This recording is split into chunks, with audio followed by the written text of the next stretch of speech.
Hi guys! Welcome to my YouTube channel guys. So in this video, subukan natin itong cordless blower ng Inco.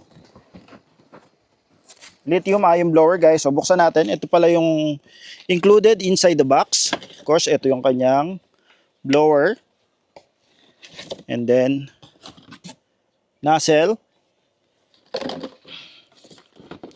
May kasama rin siyang charger guys. Yan. And then 20 volts batteries. But this one, this is may extra batteries. Normally sa package, ito lang ang kasama. Isang 20 volts na batteries.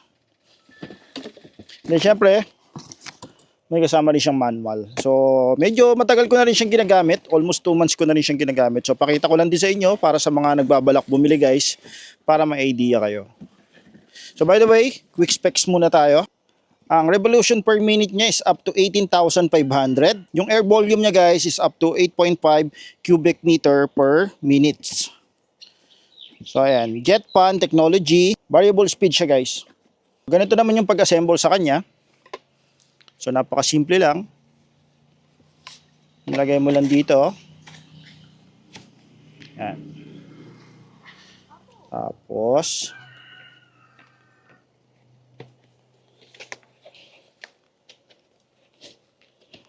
ayan.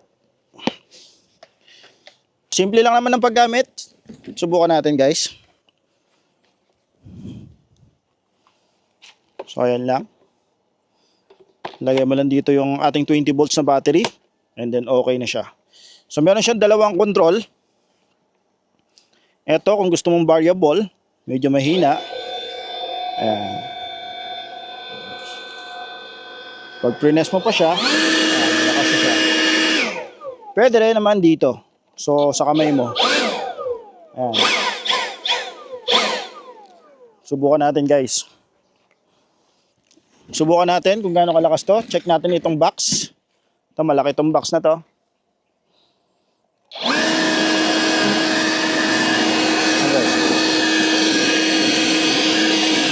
Mabigat yung box na yan guys. May lamang pang charger. Pero kayang-kaya niya.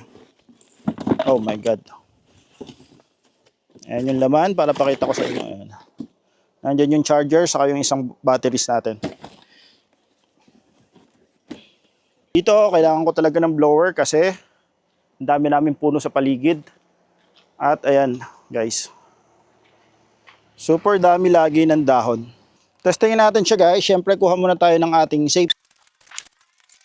safety first muna tayo. For glasses and then ang ating headphone.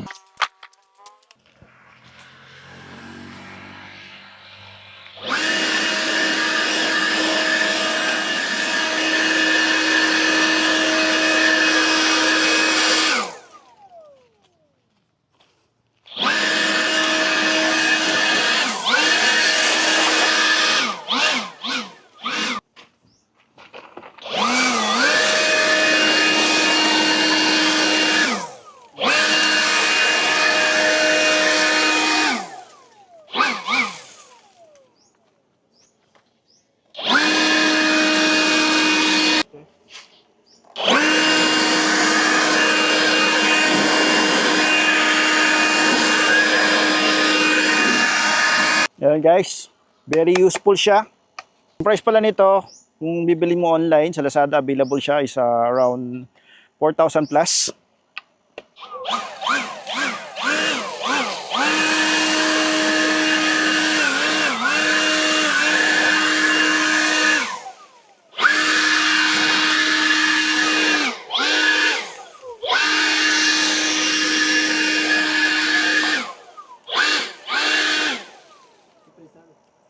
Okay na okay siya, wala akong nagiging problema dito sa cordless blower ng Inco. Sa durability, tested ko na rin si Inco, matibay siya pero very affordable yung price. And then lalo na dito sa ating province gagamitin, napakaraming puno. So napakaraming tuyong dahon lagi tuwing umaga. So hindi ka na mahihirapang magwalis kung meron kang ganito. And then sa mga magtatanong naman kung gaano katagal inaabot yung battery, then ako guys, experience ko, 20 volts na battery ang aking ginagamit. So kung continuous use, yung wala talagang tigil, maabot siya ng 20 minutes to 30 minutes guys. Pero mahaba na po yung 30 minutes na yun, enough na yun para malinis ko yung buong bakuran. Dahil mga tuyong dahon lang naman yung ating nililinis. So, napakarami din pwedeng paggamitan nito guys. So ayan guys, ang exact model pala nito, CABLI 204282. So ayan yung kanyang exact model. Ang price nito guys is below 5,000 pesos lang. Pwede mo siyang orderin sa Lazada sa mga naghahanap, sa mga gusto rin mag-avail nito. Para hindi kayo mahirapan guys, ilalagay ko na lang ang link dyan sa comment section or hanapin mo lang dyan sa baba. Dito na natin tatapusin itong video na to guys. Kung bago ka lang sa aking YouTube channel, huwag kalimutang mag-subscribe and i-like tong video. Maraming salamat po.